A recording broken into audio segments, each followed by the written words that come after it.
Hey there, this is Perch, and here's me doing something this is me eating my words. So this, this is how life goes. I don't know if all of you have this experience, but there's times when there's something you dislike. Like I really one thing I hate is I hate the renumbering kind of craziness that goes on where you have issue 16.1 or any of that kind of stuff where you start to mess with the line. It's a pain to organize. I mean, this is a very much a first world problem. Like, I don't know how to organize my comics, but anyway, I've always disliked that approach.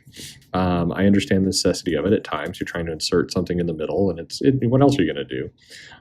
But here's me eating my words as I do an insertion for a couple reviews to just be more timely. These books just came out, so I want to give the review while the time is fresh. So this is Major X, number one, and Rob Liefeld really steering the book, writer and penciler. And this, according to Liefeld, this was an idea he's had for a long time. There's a lot of interviews, so I'm not going to regurgitate kind of what he's already said. You should go out and look at it and just see for yourself. But a lot of times creators say that. They say, oh, I've always had this idea in my pocket, and now it's coming out 20 years later. And it rarely rings true to me. It always feels like that's an attempt to use some marketing spin to say, no, I've been thinking about this a lot. But, really, it's a lot of fluff. To its credit, I think Major X and what Rob has done here is it does feel like this has been in Rob's head for a long time. And the reason I say that is because when you go through the comic, there are elements that are spiritually very in line with the New Mutants run and the X-Force run, and where Rob is contributing to the Marvel Universe back in the very, very early 90s. It fits. It just, you can pick up one of those issues. I did, and I put it side by side, and I read the tail end of his New Mutants run, and I read this, and it's like, yeah, it's not just the art. I mean, Rob's style is very distinctive, and it's always been Rob, but the writing and the dialogue and the motivations, kind of how the pacing is done of the story, it fits. It definitely feels right. So I do this thing on Twitter sometimes of, is this for you? And not every comic is for everybody. Comics are for all kinds of different people, and I always think it's a little ridiculous when people have to say, this comic has to appeal to everyone. That's just not how it works. So is this comic for you? Well, I mean, the answer to that is, if you have fond memories of the X line back in the early 90s, if you like kind of a lot of mystery character and best way to put this, kind of action jumping, where you go from kind of some dialogue sequence to some action, back into some dialogue to some other action, and kind of keep it bouncing back and forth, then yeah, this is absolutely an issue for you. If you like that kind of time travel, shenanigan, alternate universe stuff where there's some mystery to kind of figure out, not everything makes sense from the beginning, but you're kind of along for the ride, then yeah, this is for you. If you're a fan of Rob Liefeld, then this is definitely for you. It is classic Rob Liefeld. We haven't seen, X universe Rob Liefeld in a very long time. And so if you fondly remember the X-Force days and Cable's team and kind of the first introductions of Domino and Deadpool and what was going on with Cannonball at the time, then this is going to be a comic you like. So I'm going to do, I'll walk through this just really briefly.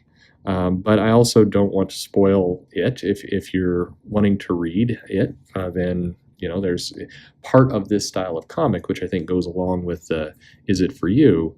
is if you miss those kind of comics where there was some action and a setup and then a reveal at the end that was shocking or unexpected, and you're like, oh, as a reader, where are they going to go from here? Then this is definitely a comic for you. If you liked Extermination recently, kind of the first issue with Cable and young Cable coming back, and that was a big reveal at the end. It was young Cable who killed off older Cable. Then this is kind of right in line with that, pulling the rug out from under you as a reader. So that's the way I'm going to kind of tonally describe this. So the comic starts off, we're introduced to a brand new character, Major X.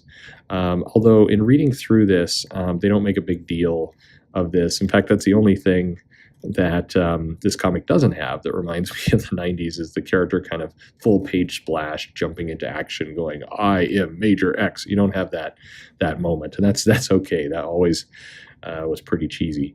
But you got this new character. New character is coming in and kind of laying waste to a Cable, and you see by the costumes and everything, this is not today. This is, clearly a time from many years ago. It's the New Mutants X-Force time, and we're given some new characters to look at. We're getting a new version of the Beast.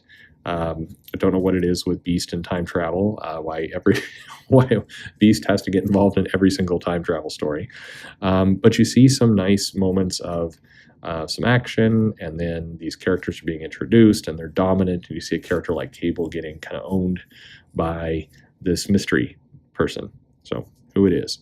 And then we flip out and we go into something called the X instance, which is as 90s as it gets, I think, with motorcycles and rocks and, jumping around. It always cracks me up when you see these in comics. You got this landscape and these roads carved into the side of mountains, and then they have to jump from one plateau to the other to get to where it's going. I mean, who was the highway planner here? None of this makes any sense in terms of somebody like, I'm going to build a secret layer, but I'm going to make some crazy motorcycle jumps that are going to be required to get, from point A to point B. You think to yourself, this doesn't make a lot of sense in terms of a city plan. But as a comic, it's cool. It's again very 90s, very much that era. So Major X here is talking to kind of mystery person. We're given some backstory, and we see that there's some alternate dimension shenanigans at play. So that's kind of filling in some of the gaps from earlier in the story of what's going on. Here's Beast. Why is he different? Well, it's a different Beast than what we're used to. And then we get some more kind of escape, and we're trying to make sense of this world. So deliberately, you're not given all the pieces. You're just given kind of little hints, and there's some storytelling, this kind of jarring panels and stuff going every which way to kind of reemphasize that stuff's going on.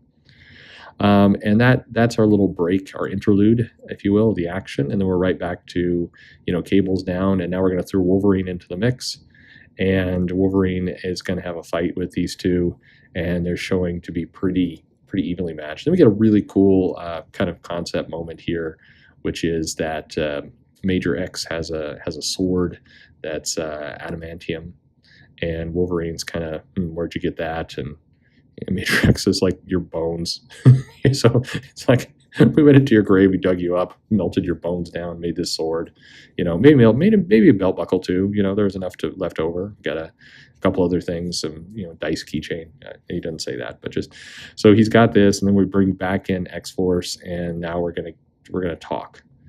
And then in comes Deadpool, except it's Dreadpool. And at this point in the comic, again, it feels very 90s because you're going, wait, what's going on? A lot of just stuff everywhere, shoulder pads. What is the story here? I admire that Liefeld has upped his shoulder pad game. So in the past, the shoulder pads would just kind of float on people's shoulders. You weren't quite sure how they were attached. They were just kind of hanging out there. And now with Dreadpool, you could see there's a little bit of a back kind of neck connector there that's keeping everything in place. So okay, fashion's making more sense. And more fight ensues. Now we've got another fight, and all the characters are going back and forth, and it's a lot of panels of action and shooting and fighting. And for a lot of people, this is something that's been long missed. This is something that they've wanted out of comics, and a lot of people declared that this was an old-fashioned style of story, and we've moved on from it. But the reality is the market is still there for books like this. Not every book. You don't want every book to be like this, but there's definitely a market for people who want this style of book. So the title's coming in and selling, and what do you know? It's sold really well, sold out in the shop, and it's selling out in most shops because there is this pent-up demand Not as much for Rob Liefeld, although that's part of it. Definitely there's Liefeld fans, but it's more the style of book. The people have been asking for this style of book. And it goes back to kind of social media and the extremes that come out. If you say that, people are like, oh, you want every book to be like this. No, of course not. But that doesn't mean you should have zero. It means that, there's a market, you should feed it. So we get, again, a bunch of fighting. We get some more, nice character moments. It's funny looking at these kind of team pictures of Cable and Domino and Warpath and Cannonball and Deadpool. And it is you very much remember the 90s and these titles. It brings back those memories. And that's why I say it's not exactly a nostalgia book, although I guess you could say a bit of that, but it's very much in tone. And that's why I say I believe Rob when he says that this is an idea he's always had. Yeah, it feels like it's an idea he's always had, to his credit. So, and then we get a big surprise at the end. I'm impressed that after Externals and X-Force and all the other X things, we've got Extential. We just there's no limit to the X's that we can throw at things. But anyway, that's the comic. Major X #1. We're promised in 2 weeks we'll get Major X number 2. Very much a fine title, being what it is. I think the other part of it is if you pick up this book on the shelves, you know what you're getting. There's no, the only thing you don't get is from the cover, it looks like Storm's on the cover and Storm is not in the book, at least from what we can tell. Or maybe that's not Storm. Pretty sure that's Storm on the cover, and she does not appear in the story. So that's, I guess, the only thing we were shown, but we didn't get delivered. There you go. And in terms of bait and switch, there's way worse things than that. So let me know. What did you get the issue? What do you think? Is this kind of book for you? Is it not for you? Let me know your thoughts in the comments. And thanks for listening. Subscribe, notify, all that jazz. And let me know what else you'd like me to review. Thanks.